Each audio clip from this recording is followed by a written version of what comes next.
नमस्कार, जनसत न्यूज में आपका स्वागत है। मैं हूं दिवाकर विक्रम सिंह। कोरोना संकट के वक्त जब पूरी दुनिया इस महामारी से निपटने में अपनी पूरी ताकत झोंक रही है, तो ऐसे मुश्किल घड़ी में चीन भारत के खिलाफ लद्दाख में सैन्य मोर्चा खोलने की हिमाकत कर रहा है, जबकि दूसरी तरफ चीन के टुकड़ों पर जीने को मजबूर पाकिस्तान ने भी भारत के खिलाफ बोलना शुरू कर दिया है। इमरान ने भारत और चीन के साथ चल रहे ताजा सीमा विवादों को लेकर मोदी सरकार पर हमला बोला है। इमरान खान ने ट्वीट किया है कि हिंदुत्ववादी मोदी सरकार की अभिमानी विस्तारवादी नीतियां नाजी विचारधारा के समान हैं। भारत अपने पड़ोसियों के लिए भी एक खतरा बन रहा है। भारत पाकिस्तान के खिलाफ झूठे सैन्य ऑपरेशन चलाने की धमकी दे रहा है। एक दूसरे ट्वीट में इमरान ने लिखा कि जम्मू कश्मीर पर अवैध कब्जा चौथे जिनेवा कन्वेंशन के तहत युद्ध अपराध को अंजाम देते हुए भारत पीओके पर दावा कर रहा है। इमरान यही नहीं रुके, वो आगे फरमाते हैं कि फांसीवादी मोदी सरकार ने न केवल भारत में अल्पसंख्यकों को दूसरे दर्जे की नागरिकता दी है, बल्कि क्षेत्रीय शांति के लिए बहुत बड़ा खतरा बन गया है भारत।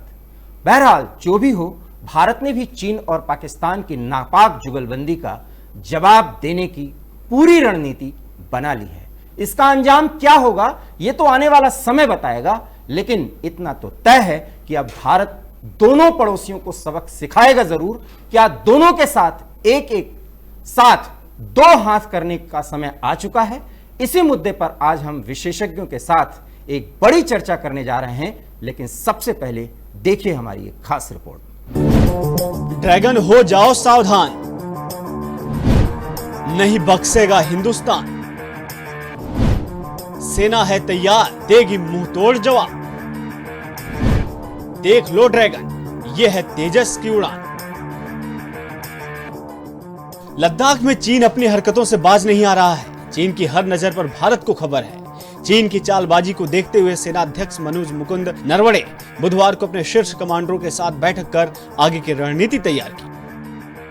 भारत और चीन सैनिकों के बीच तनाव बढ़ते देख प्रधानमंत्री नरेंद्र मोदी मंगलवार को राष्ट्रीय सुरक्षा सलाहकार Ajit Doval, chief of defence staff general Bipin Rawat और तीनों सेनाओं के प्रमुख के साथ बैठक की, जिसमें बाह्य सुरक्षा चुनौतियों से निपटने के लिए भारत की सैन्य तैयारियों को मजबूत बनाने पर ध्यान केंद्रित किया गया। चीन के राष्ट्रपति शी जिनपिंग ने सबसे खराब स्थिति की कल्पना करते हुए सेना को युद्ध की तैयारियां तेज करने का मंगलवार को आदेश दिया और उससे पूरी दृढ़ता से देश की संप्रभुता की रक्षा करने को कहा।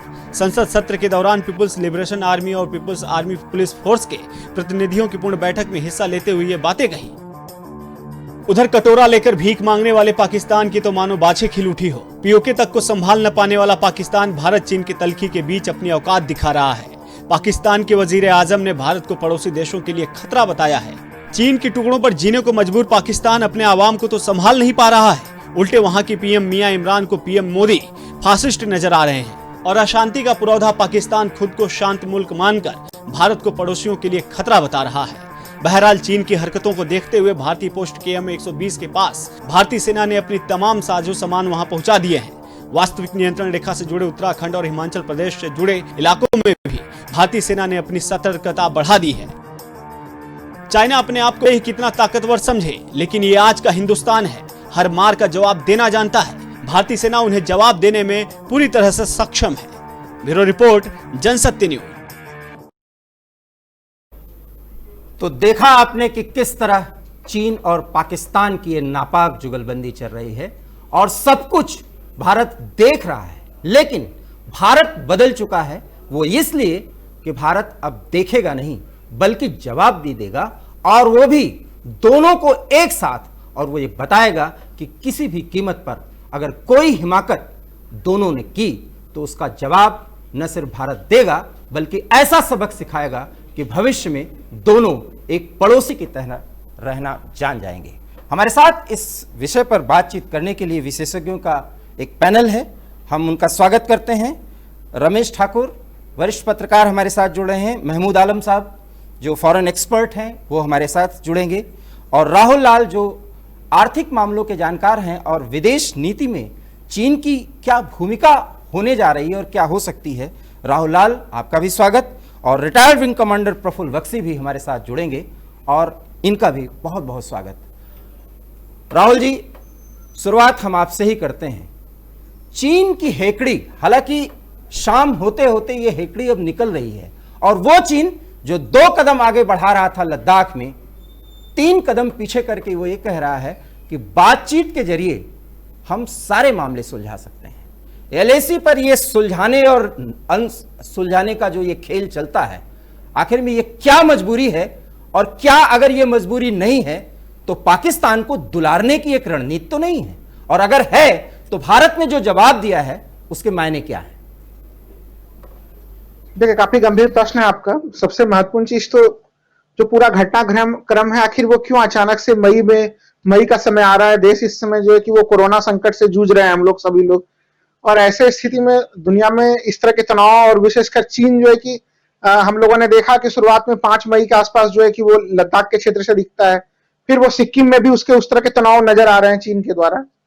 तो 2-3 चीजें तो इसमें स्पष्ट है कारण इसमें कि पहली चीज तो यह है कि हम लोगों ने इसी कार्यक्रम में डिस्कस भी किया है कि जब पूरे दुनिया भर में वैश्विक तौर पर सभी शेयर बाजार गिर रहे थे और चीन आक्रामक तरीके से सब जगह खरीद करने का प्रयास कर रहा था और उन बड़ी बड़ी कंपनियों में निवेश कर रहा था, स्वयं भारत में भी चीन ने जो है यहाँ पे जो हम लोगों का एक बड़ा बैंक है HDFC बैंक, उसमें कम से कम उसने जो है कि 1,60,000 करोड़ के आसपास शेयर खरीद लिए थे, और वो काफी सस्ते मूल्यों पर खरीदे थे।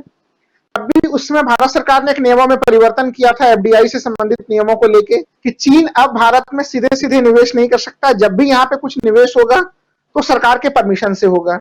तो देखिए, एक तो वो जो उसकी इच्छा थी कि जो अभी शेयर बाजार काफी नीचे गिरा हुआ है, बहुत बड़े कंपनियों में वो निवेश करके एक तरह से मालिकाना हक ले ले, और वो दुनिया भर में ऐसा कर भी रहा है। हम लोग जान रहे हैं कि आधारभूत इंफ्रास्ट्रक्चर की जो बड़ी बड़ी कंपनियां है उसको चीन पलक झपकते खरीद ले रहा है। एक तो ये सिचुएशन है। दूसरा सिचुएशन जो लगातार हम लोग चर्चा कर रहे हैं कि कोरोना को लेके जो अंतर्राष्ट्रीय स्तर पे जांच का दबाव बन रहा है, और अभी ही WHO जो एक गवर्निंग काउंसिल है उसमें भी एक प्रस्ताव पेश किया गया 100 से ज्यादा देशों में, जिसमें भारत भी शामिल था, कि जांच होना चाहिए। देश का नाम नहीं था लेकिन बिना नाम लिए हुए वो चीन की तरफ इशारा था, और उसमें यह चीज है कि भाई पूरे मामले में आखिर इस वायरस की उत्पत्ति कैसे हुई, कहां हुई, क्यों हुई, इसको लेके एक अंतर्राष्ट्रीय स्तर पर जांच हो। और शी जिनपिंग ने, आपकी बात समझ गया, ये 2 कारण हैं जिसके कारण चीन जो है वो बौखला गया है। बौखलाहट में इतना बड़ा निर्णय कि वो अपने पड़ोसी के साथ वो युद्ध करने की बात करता है। वहां के राष्ट्रपति को यह कहना पड़ता है कि आप तैयार हो जाइए PLA के संबोधन में। यह कहने की जरूरत पड़ जाती है, इतनी मनमानी। ये तो अमेरिकन ईगो से ज्यादा हो गया, चाइनीज ईगो। इस पर हम आपसे जवाब देंगे। महमूद आलम साहब जो चाहते हैं कि भारत और चीन के संबंध बहुत बेहतर होने चाहिए, फॉरेन एक्सपर्ट हैं। आलम साहब, ये तो हद हो गई। अगर इतनी ही बौखलाहट पर चीन जो है वो हमको धमकी देता है, हम पर अटैक करने की बात करता है, तो ये हिमाकत नहीं तो और क्या है?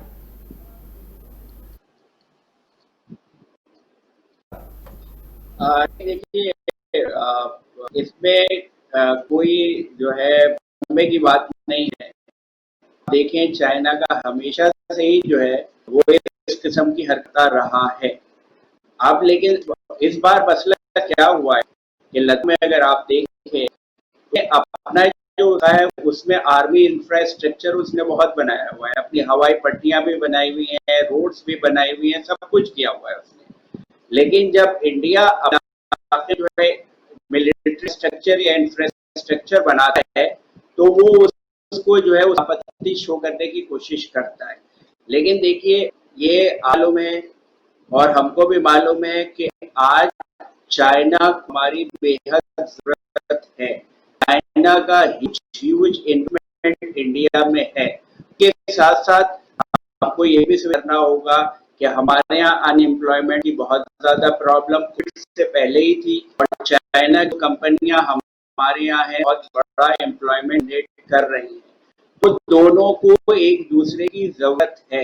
लेकिन आपने देखा चाइना इस एडवेंचर हमेशा कर रहा है, चाहे वो सिक्किम डोकलाम हो, आपका इधर जो है उत्तराखंड में भी कभी कभी कोशिश की है। लेकिन अभी मैं आपको, जब आपका प्रोग्राम चल रहा है तो इंटरेस्टिंग आपको एक अभी जो लेटेस्ट डेवलपमेंट है वो मैं बता रहा हूँ। थोड़ी देर पहले डोनाल्ड ने ट्वीट किया है कि मैं जो हूँ इंडिया और चाइना में जो इस टेंशन है उसमें मदद करने तैयार हूँ। बिल्कुल बिल्कुल, तो ये भाई ट्वीट आप ये डोनाल्ड बात ट्रंप समझ पहले में अपनी आती है। स्थिति देखें और खुद और चाइना की स्थिति को पहले संभालें। अभी वो उस स्थिति में ही नहीं है कि दोनों के बीच मध्यस्थता करें। मध्यस्थता करने की उनकी आदत बहुत अच्छी है, नहीं, हम इस पर वो अभी आप- जिक्र बाद में आप- करेंगे। लेकिन आलम वो साहब, आप एक सवाल बड़ा है।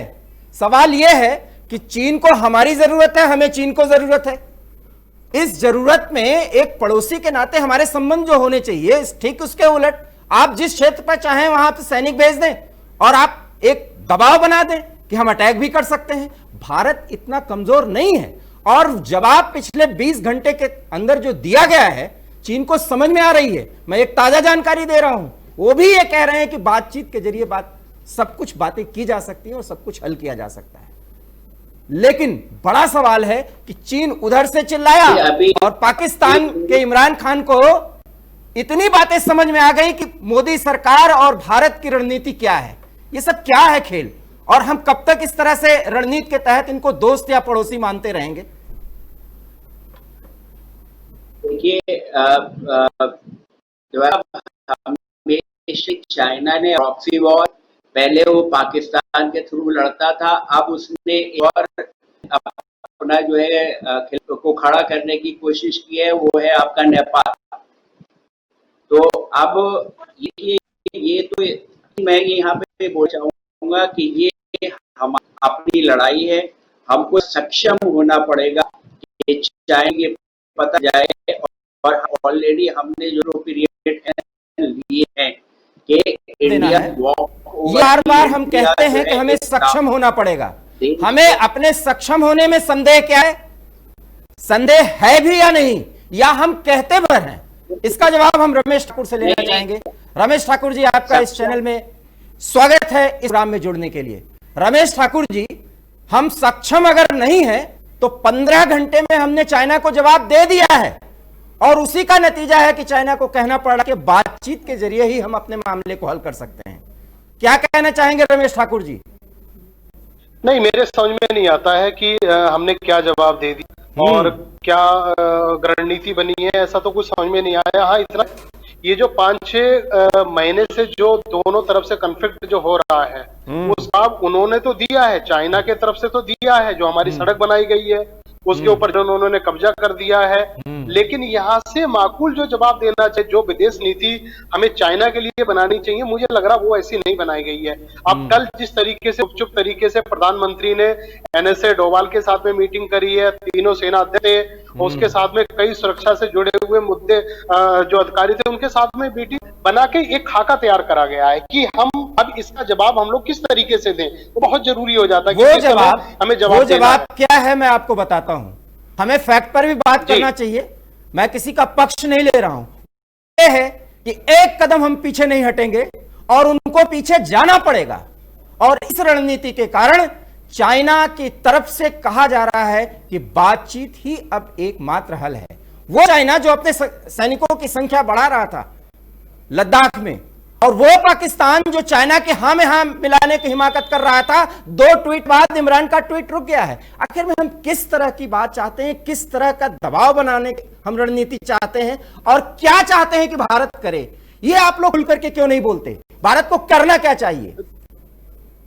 दिवाकर जी, आपकी मैं जो आपकी जो चिंता है मैं वो बिल्कुल वाजिब है, मैं उस पर थोड़ा प्रकाश डालना चाहूंगा। अभी जनवरी के अंदर एनएसए डोभाल जाते हैं चाइना के अंदर, जो यहाँ का जो पैगाम होता है वहां ले जाते हैं, बात नहीं बनती है।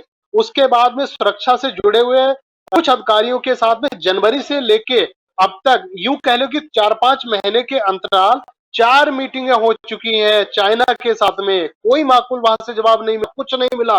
उनको जो करना है वो करते आ रहे हैं। लद्दाख में जहां पे 3 दर्जन की सैनिकों की तैनाती हुआ करती थी, इस 3 दिन के अंदर वहां हजारों सैनिकों ने तैनात कर दिए हैं। हम लोग क्या कर रहे हैं, हमारी मीटिंगें चल रही, हमारी एक जो पॉलिसी है उसके ऊपर हम थोड़ा शार्प होते जा रहे हैं और हमारी मीटिंगों पे मीटिंग होता जा रहा है। मुझे लग रहा है इस मुद्दे को लेके जिस तरीके से कल कभी बड़ा एक हैरानी वाली बात है और अफसोस भी वाली बात है, जो हम चाइना जो नेपाल को अपना हिस्सा समझते हैं, उनके कल जो रक्षा मंत्री वो भी कह रहे हैं कि अगर हमें लड़ने का मौका मिलता है हम लोग इंडिया से लड़ेंगे। तो इतनी सारी बात है जो एक अपना हिस्सा क्यों समझे, बड़ा सवाल है। वो एक सोवरेन कंट्री है। हम नेपाल को अपना एक बेहतर पड़ोसी मान सकते हैं, अपना हिस्सा क्यों माने? और हमने अपना हिस्सा नहीं, कब मेरा माना कहने और का- नेपाल क्या हमारा कभी हिस्सा रहा है? मैं कहने का मतलब नहीं, हिस्सा का जैसे हमारे बॉर्डर लगा हुआ है, 15-20-25 लाख जो एक नेपाली हैं वो हमारे देश में काम करते हैं। अगर हमारी कंट्री ना हो तो उनको खाना भी मुश्किल हो जाएगा। इसलिए हम भी उनको काउंट करा ही नहीं कि हमारे किसी लेवल में, चाहे इकोनॉमी हो गई, चाहे आयात निर्यात के हो गए, हमने कभी उनको अपने से जोड़ा ही नहीं। लेकिन सबसे बड़ी बात है, उनके भी जो मंत्री हैं वो भी कहते हैं कि हम इंडिया से लड़ने के लिए तैयार हैं।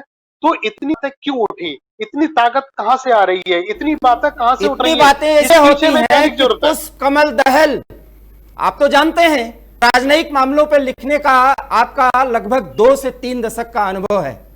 अरे पूरी मैंने की तो पूरी इंटरव्यू भी करा पूरी की है पूरी दोनों नेपाल का। की सोच ही बदल दी गई साहब।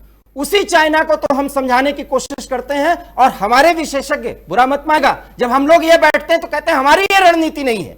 जब हम एग्रेसिव होते हैं तो कहते हैं हमें ऐसा बनाना चाहिए। आप 3 लोग बैठे हैं। आलम साहब, क्या आप मुझसे सहमत हैं कि हमें एग्रेशन की ज्यादा जरूरत नहीं है? हाँ बोलिए सर। देख, मैं एक बात ही बोलना चाहूंगा। चाइना सिर्फ और सिर्फ एक लैंग्वेज समझता है, इकोनॉमिक की लैंग्वेज समझता है, इकोनॉमी की लैंग्वेज समझता है। क्या हम इस पोजीशन में हैं? क्या हम ये डिसाइड करते हैं कि चाइना को हम अपने यहाँ नहीं आने देंगे, चाइना इन्वेस्टमेंट हम अपने यहाँ नहीं होने देंगे, जब तक चाइना की गारंटी नहीं देगा कि हम इस किस्म का एडवेंचर जो है हमारे इस पे बॉर्डर्स पे नहीं होगा। वो समझता है, इकोनॉमिक्स की बात समझता है, इकोनॉमी की बात समझता है। क्या हम पोजीशन में हैं? क्या हम ये दे सकते हैं? आलम साहब, मेरा सवाल उससे आगे है और हम लोग बहुत शॉर्ट में उत्तर कर, मेरा और प्रश्न भी बहुत शॉर्ट में होगा। अगर हम इस स्थिति में नहीं हैं तो क्या हम चाइना के सामने उस तरह समर्पण कर दें जैसे सीपैक को लेकर के पाकिस्तान ने कर दिया है? नहीं, ये पाकिस्तान और इंडिया का कंपैरिजन ही नहीं है। चाइना को भी अच्छे तरीके से मालूम है कि इंडिया जो है कि केक वॉक उसके लिए नहीं है। और चाइना में आपको हम बोल रहा हूं कि चाइना ये इस टाइप नेचर हमेशा करता रहा है। अभी आपने डोमे भी देखा, खानी पड़ी थी, वो हमेशा अपनी प्रॉक्सी पाकिस्तान के थ्रू लड़ता था। ठीक है, बिल्कुल सर। राहुल लाल जी, आपकी आवाज में थोड़ी समस्या आ रही है। राहुल लाल जी, बात बिल्कुल क्लियर हो गई। हमारे विशेषज्ञ जो कहते हैं ऐसा हुआ नहीं, लेकिन भारत की स्थिति नहीं को पाकिस्तान की तरफ वो झुके। और अगर हमें झुकना नहीं है तो हमें समझाना होगा कि हम अपने सीमा पर कोई भी समझौता नहीं करेंगे। एलएसी को लेकर के 6 दशक जो खेल है वो चाइना अब नहीं चला सकता। और क्या भारत माकूल जवाब नहीं दे रहा है?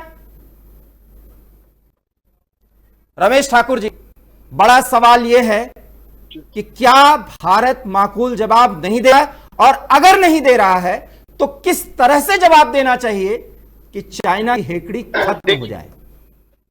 देखिए, दे नहीं रहा, लेकिन देना जरूर चाहिए। और रही बात, इतना सहज भी नहीं है, क्योंकि अब का जो समय है ये 2020 का भारत है। अगर चाइना ये सोचता है कि हमने जो एक जंग उनसे जीत लिया था तो उसके बाद में वैसा ही माहौल हमारे लिए, ये कहना उनके लिए बहुत बड़ी भूल होगी। क्योंकि वो भी अपनी पॉलिसी में है, नई तरह की और रणनीति के साथ में सीमा पे आ रहा है और अपनी जिस तरीके से सेनाओं को लगातार बढ़ा रहा है। अच्छा, हमारी पॉलिसी क्या है और हम लोग कौन सी रणनीति पे इस समय काम कर रहे हैं, उस पे भी उनकी बहुत ज्यादा नजर है। अब इस बीच में एक चीज जो और फैक्टर जो बीच में आया उसको हमें नहीं भूलना चाहिए, वो है अमेरिका। अमेरिका चाह रहा, जैसे अमेरिका की जो विदेश मंत्री अभी 3 दिन पहले उनका बयान आया था, उन्होंने एक बहुत भड़काऊ बयान दिया था। उन्होंने एक हमें उकसाने की कोशिश करी थी। उन्होंने कहा था कि जिस तरीके से चीन भारत की घेराबंदी कर रहा है तो उसमें भारत को सीधा जवाब देना नहीं है। लेकिन हमने उनके बयान को बड़ा सहजता से लिया, बहुत गंभीरता से नहीं लिया, और लेने की भी जरूरत नहीं है। क्योंकि अमेरिका की पॉलिसी आपको पता है, वो हमेशा 2 बड़े देशों को लड़ा के खुद दूसरे जाके दूर तरफ खड़े होकर तमाशा देखता है। वो हम ऐसा नहीं करेंगे। जो मुझे लग रहा कल मीटिंग पीएमओ के अंदर में हुई है, मैं उसको आपातकालीन मीटिंग कहूंगा, क्योंकि कोरोना काल में जिस तरीके से सारी पूरी मशीनरी कोरोना को खत्म करने के लिए लगी हुई है, उस बीच में कल जो मीटिंग होती है, सुरक्षा के सबसे बड़े अधिकारी जो सूरमा अधिकारी हैं उन सबको बुलाया गया, एक मीटिंग हुई है कि अब वो वक्त आ गया कि हम जो हमेशा उनसे जवाब लेते रहे हैं और उनके साथ में वार्तालाप करते रहेंगे, ये कहानी उसे आगे निकल चुकी है। अब हमें मुंह तोड़ जवाब देना पड़ेगा। अब लद्दाख में जो सड़क बना गई है उसके बीच में 3 मीटर का फासला है। उस तरफ चाइना की पूरी सेना खड़ी हुई है और इस तरफ हमारी सेना खड़ी हुई है। सिर्फ इशारा है दोनों तरफ से अगर इशारा होता है तो मुझे लग रहा है ये जो कॉन्फ्लिक्ट है जो भी बड़ा हुआ है ये बहुत दूर दिशा में चला जाएगा। लेकिन हम फिर भी कोशिश ये करेंगे कि हमारा जो एक मत रहा है, भारत का जो मत रहा है, एक बड़ा उदारवादिता रहा है। हमने लड़ाई किसी से कभी ली नहीं है और ना ही लड़ना चाहते हैं। अगर इसमें कोई डायलॉग के नाते ही अगर कोई इसमें निकलता है कोई बीच का रास्ता तो भारत हमेशा चाहेगा, आखिर तक चाहेगा। लेकिन मुझे लग रहा है जिस तरीके से अभी मैं चाइना को लेके, जब आपने कहा कि इस मुद्दे पे हम लोग आज डिबेट करेंगे, तो मैंने थोड़ी सी चाइना की वेबसाइट को मैंने खंगाला तो कमोवेश स्थिति वहां भी ऐसी ही है। जैसे हम लोग तैयारी में लगे हुए हैं वो भी वैसी तैयारी में लगे हुए हैं। तो मुझे लग रहा है अब जो माहौल है वो थोड़ा सा बिगड़ता जा रहा है। हालांकि कुछ चीजें जो डिफेंस की जो चीजें होती है दिवाकर जी, वो सामने नहीं आती है। सुरक्षा से जुड़ा हुआ मसला होता है, सामने नहीं आती है। और कुछ चीजें हमें भी पता है, मैंने 2-3 जो आर्टिकल लिखे हैं, कई सारी ऐसी जानकारी है उसको डिस्क्लोज नहीं करना चाहिए क्योंकि सुरक्षा से जुड़ा हुआ मुद्दा है। लेकिन फिर भी हम डिस्क्लोज न करने के बावजूद आम नागरिक एक जानकारी जो आप भी समझ रहे हैं, हम भी समझ रहे हैं कि जिस बॉर्डर पर जिस इंफ्रास्ट्रक्चर की जरूरत है बराबर की टक्कर चाइना को मिल रही है, इसलिए वो एक एक इंच पर डोकलाम जैसी स्थिति का पूरा अंदेशा उसे है और वो देख रहा है। इसलिए राजनयिक प्रयासों की उसको जरूरत महसूस हो रही है। इसलिए शाम से चाइना के सुर बदल गए हैं। आलम साहब, क्या आप इस बात से सहमत नहीं हैं कि वो भारत नहीं रह गया है और उसको माकूल जवाब मिल चुका है? नहीं, ये चाइना को अच्छे तरीके से मालूम है कि वो वाला भारत नहीं है और उनको अच्छे तरीके से मालूम है अगर वो कुछ मिस एंचर जो है बॉर्डर करने की कोशिश करेंगे तो माकूल जवाब मिलेगा। और हमारी तरफ पूरी प्रिपरेशन है। मैं ठाकुर साहब की इस बात से बिल्कुल इत्तेफाक करता हूँ कि देखिए आज के आधुनिक दौर में कोई भी कंट्री जो है वो जो लड़ाई नहीं चाहती और हम भी जो है एक सोवरेन स्टेट है, हम भी लड़ाई नहीं चाहते हैं। लेकिन हम अपनी समर्पणता से कोई भी किसी किस्म का कंप्रोमाइज नहीं कर सकते हैं। चाइना किसी किस्म मिस एडवेंचर करने की कोशिश करेगा तो हो सकता है हमें जो है, लेकिन उसके लिए पूरे तरीके से राहुल लाल जी, अगर इसके पीछे आर्थिक कारण है और इसके पीछे चाइनीज ईगो है, दोनों को न हम सेटिस्फाइड करने के लिए तैयार और न ज्यादा एंटरटेन करने के लिए तैयार हैं। क्या चीन के पास ये संदेश नहीं पहुंचा है? और अगर पहुंच गया है तो इसका अंजाम क्या होने जा रहा है अगले 72 घंटों में? चीन के पास इसका संकेत तो हम लोग 2017 में ही हम लोग पहुंचा चुके हैं, जब डोकलाम का मामला था। डोकलाम के मामले के समय में हम लोगों ने देखा कि क्या स्थितियां बन रही हैं। वहां पे वो बिल्कुल 73 दिन तक आमने सामने में वो खड़ा रहा। 73 दिनों तक हमारी सेना और चीनी सेना खड़ी थी वहां पे। लेकिन इस समय वो जो मैं बता रहा हूं, जैसे कि पाकिस्तान का ही मामला है, पाकिस्तान को एक तरह से अपने प्रभाव में लिया, नेपाल को उसने प्रभाव में लिया हुआ है। काफी हद तक वो बांग्लादेश में भी अपनी गतिविधियों को बढ़ा, वो वहां पे भी कई जगह पर वो निर्माण कार्य कर रहा है। इसको लोग देख रहे हैं, म्यांमार में गतिविधियां बड़ी सक्रिय हैं। तो चीन एक लंबे समय से ऐसी कर रहा था चीन कि जिसके माध्यम से भारत को एक तरह से घेराबंदी किया जाए, और वो देख रही कब ऐसी स्थितियां आती हैं तो वो दबाव बनाने का पूरा प्रयास कर रहा है। चीन को ध्यान में रखना चाहिए कि भारत अब 1962 के सिंड्रोम ही है। 2017 में भी भारत ने दिखाया है, प्लस 2017 बढ़ लीजिए, जब 1962 की लड़ाई हुई उसके केवल 6 साल बाद 1968 में भी हम लोगों ने देखा कि भारतीय सेना ने कठोर रणनीतिक और व्यू संरचना बना के बिल्कुल काफी ज्यादा जो है कि उनको युद्ध में, छोटी युद्ध हुई थी भारत और चीन के बीच में 1968 में, और उस युद्ध में चीन को पराजित भी किया था। तो 1962 की स्थितियां अलग है, आज की स्थितियां अलग है।